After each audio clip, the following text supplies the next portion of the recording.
Ooh, that was like flour. I hope the camera got that. Probably not, but it was like... Oh, I saw it! Yeah, okay.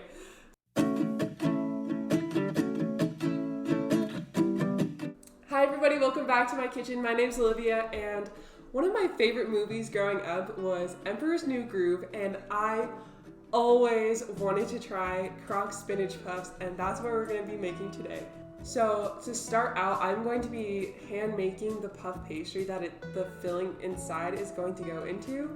So I'm going to take my flour here, put it in the bowl, and then I'm going to take my salt and my baking soda and put it in. And I'm just gonna whisk these together, make sure it's all combined and everything is blended nicely. And I'm gonna put this to the side now. I'm gonna take this knife and section all the butter into little cubes so it'll be easier to blend. And for puff pastry, you wanna make sure your butter is nice and cold. It's sticking. So I'm just gonna section this off. Oh, you want to make sure it's cold because you want your layers nice and flaky with puff pastry, and you're just going to keep doing this with all 4 little sticks here. You're going to need 24 tablespoons of butter, which sounds like a lot, but it will be better because it's going to be so flaky and beautiful. Okay, so now that I have all my flour cut up, I'm just going to place this in the flour mixture here, maybe. Oh dear, okay. It is a lot of butter, but it's okay. It's okay. It's all part of the big plan that we're gonna have a lot of butter and a lot of flour, and it's gonna be delicious. So don't even stress, guys. It's okay. Now that all the butter is mixed in with the flour, I'm gonna take 2 knives and I'm just gonna kind of cut across, it's gonna look like this inside the bowl, and it's just gonna cut up the butter into smaller chunks and just get everything mixed in even more. And why I'm doing this, the recipe said so, that's why. I can't give you a good explanation, but if you have a bench scraper or a pastry knife, pastry cutter, if you have a pastry cutter or anything like that, that works great too, but I'm a college student and this is what I have, so use with what you got. You just dropped a whole chunk on your towel. That didn't happen. You didn't see that butter on the... No, you didn't.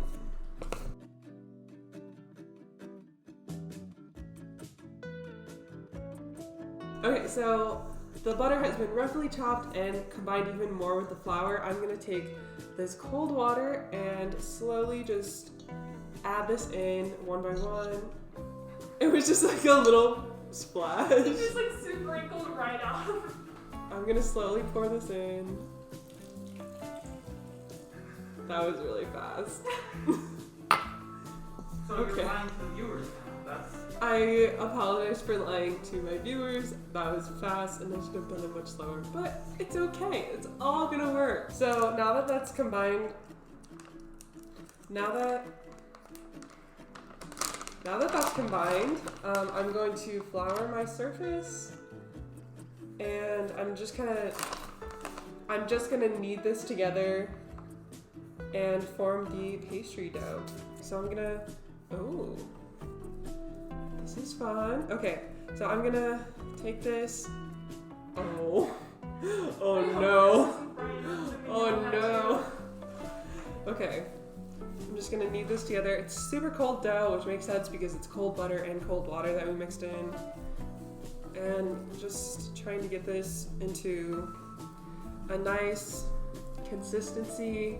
You want it to be a nice dough. You want your hands to kind of look like this. Little sticky, little damp, little moist. Yeah, like that. I'm gonna put this back in the bowl. Oh no.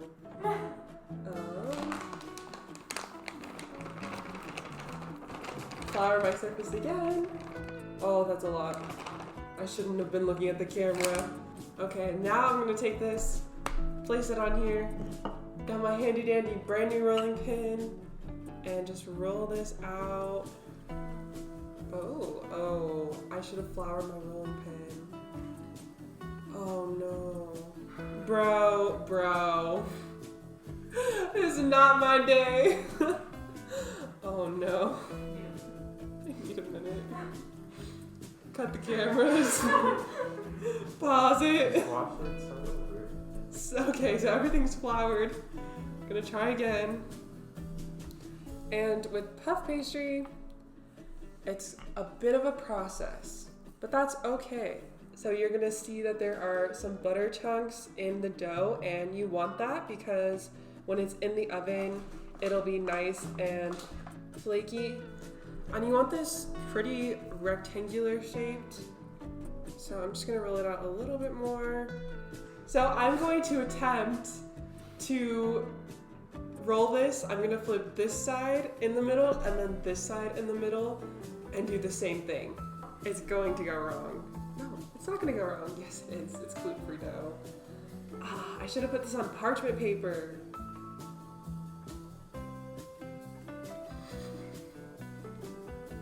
It's already...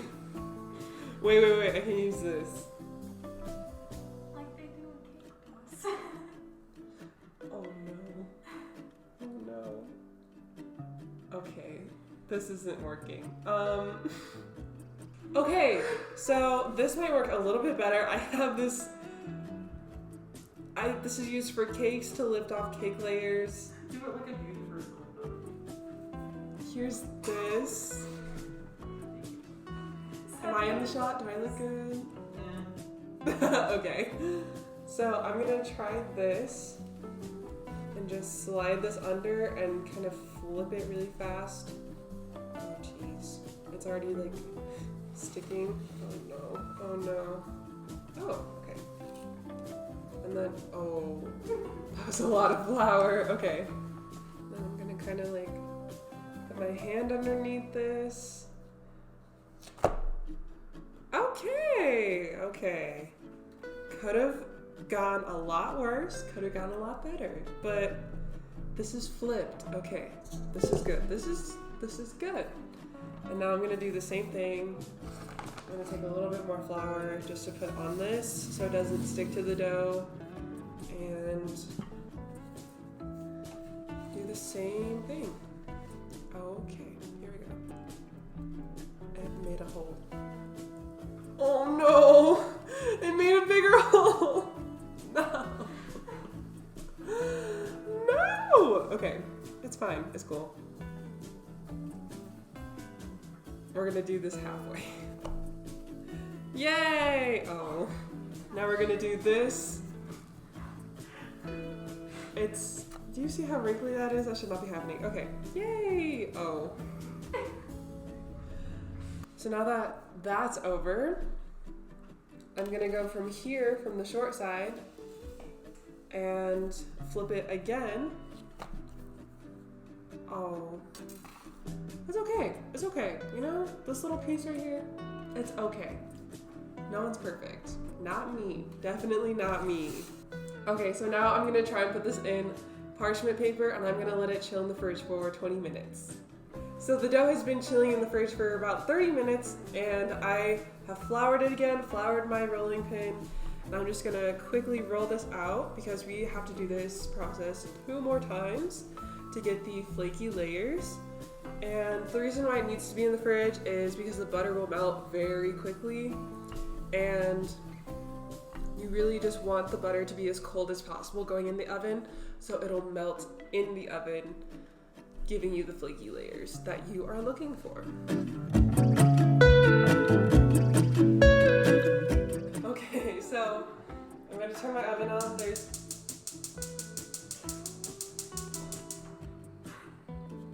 I might have almost just died then. Woo! I just remember the last time someone I smell so much gas right now. Okay, so I'm going to turn this down on a low heat. I have coconut oil in here. You can use whatever you'd like. And I have this minced garlic, and I'm just gonna put this in, saute it for a little bit. Garlic is an aromatic, and so you want to be able to smell the garlic before you put anything else in, and it just kind of brings out more flavor and it makes everything taste way better. Okay, so you're only gonna want it in there for about like a minute or two. You don't want to burn it, so I'm going to come in with my spinach. And the recipe says 10 ounces of spinach, and the box I got was 16 ounces. I have no idea if this is actually 10 ounces, I kind of just guessed. So if we're gonna need more, I'll add more, but if not, then okay, we're good. But if you can, try to find a 10-ounce bag of spinach. So I already took the stems off of the spinach, but I'm just gonna like rip it up into smaller pieces. Ooh, now we're sizzling. Now we're sizzling. And you just kind of want to do like smaller, like bite-sized pieces. These are gonna cook down a lot. If you've ever cooked with spinach, you know that it looks so big and so like huge, and then when you cook it down, it's like this much. So this looks like a lot, but it really isn't, and it's gonna be so good, and I'm so excited.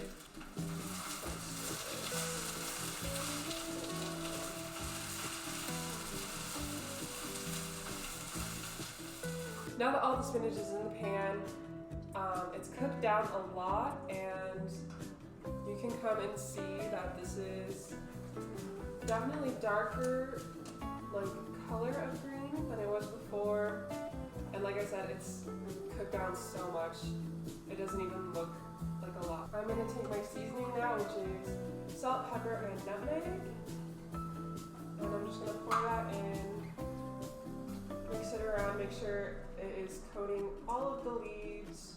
And the recipe didn't actually call for salt, but I decided to put salt in because it really just brings out all the flavors. It opens up your taste buds nicely, and I just wanted to add some salt, so up to you. I'm also going to take some dairy-free cream cheese, and you're going to want 8 ounces of this. So for me, that's the whole thing.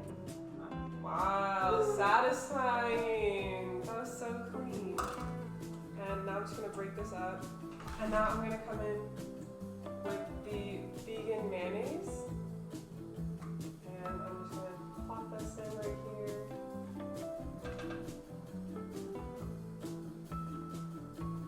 There we go. Stir that around. This is actually coming together a lot nicer than I thought it would be. So I'm also going to have my dairy-free sour cream.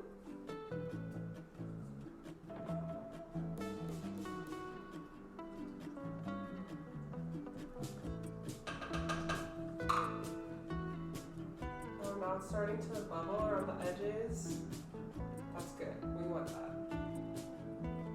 I'm actually going to turn it up a little bit more just so it can evaporate and steam up more, because we don't want this to be a super runny filling since it is going onto dough.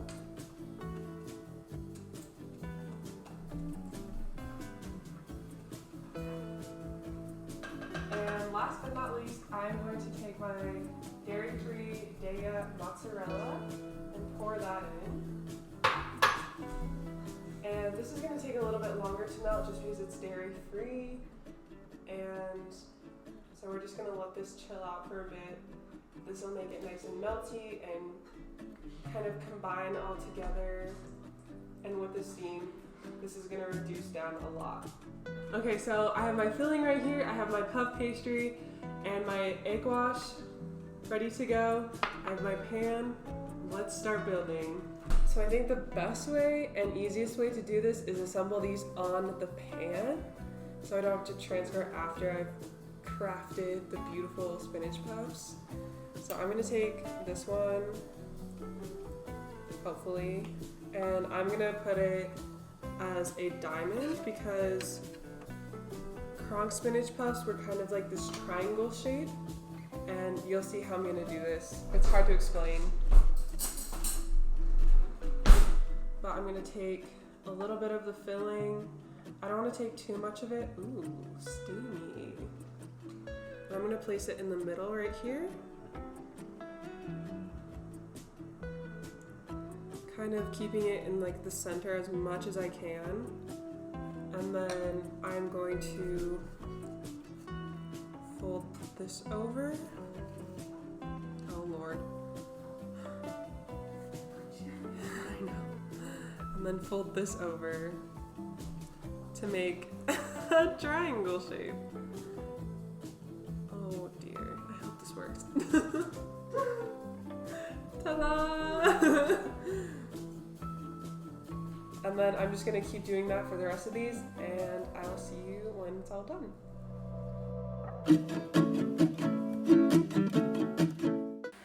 Look at that shape. Oh, I see what's going on. What? I just looked up this. Oh. Yeah. You get my vision? Who is she? Shut up. You're so mean. You try doing this. No, you're doing amazing. This is cute. So I made these spinach puffs, and this is actually the best one that I have. And I'm just gonna try this for you guys. It's still a little hot. You can kind of see like very small layers in here, but it's so little, but it's gluten free, so I honestly didn't expect much out of the pastry itself, but I'm gonna try it. Maybe. Oh no. Should I get a fork? I just want to pick it up and eat it. Okay. Because it's gluten free and it's falling apart. I got a fork, so I'm gonna try it. Just a little bit for you guys. Cheers.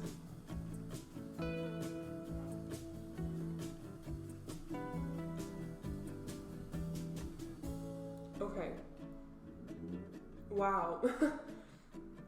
Okay, this is actually really good. So the filling is amazing. It's super savory and it has like a hint of sweetness to it. And the dough by itself, wait, let me try it by itself.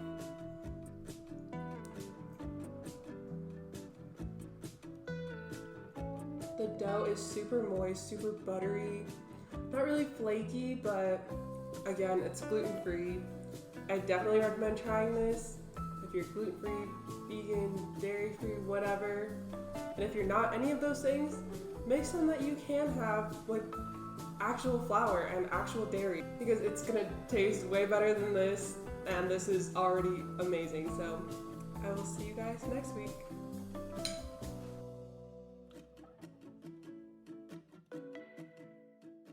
You know the scene, my favorite Kronk scene is where he's like gonna throw Cusco off, and then he's like, oh, my shoulder angel, what are you doing here? And then like the little devil comes up, and the devil's like, oh my gosh, this guy again, he's wearing a robe. Or like a dress, and the angel's like, it's a robe and this is a harp. We've been over this. And then he's like, no, don't do it, Kronk, don't do it. And then he's like, I'll give you 2 good reasons why you should do it. And then he's like, first of all, he's wearing a dress. Second of all, look what I can do. And then he does like the muscular thing, and he's like, and then the angel's like, no, he's got a point. And then it's the stupidest, funniest thing ever.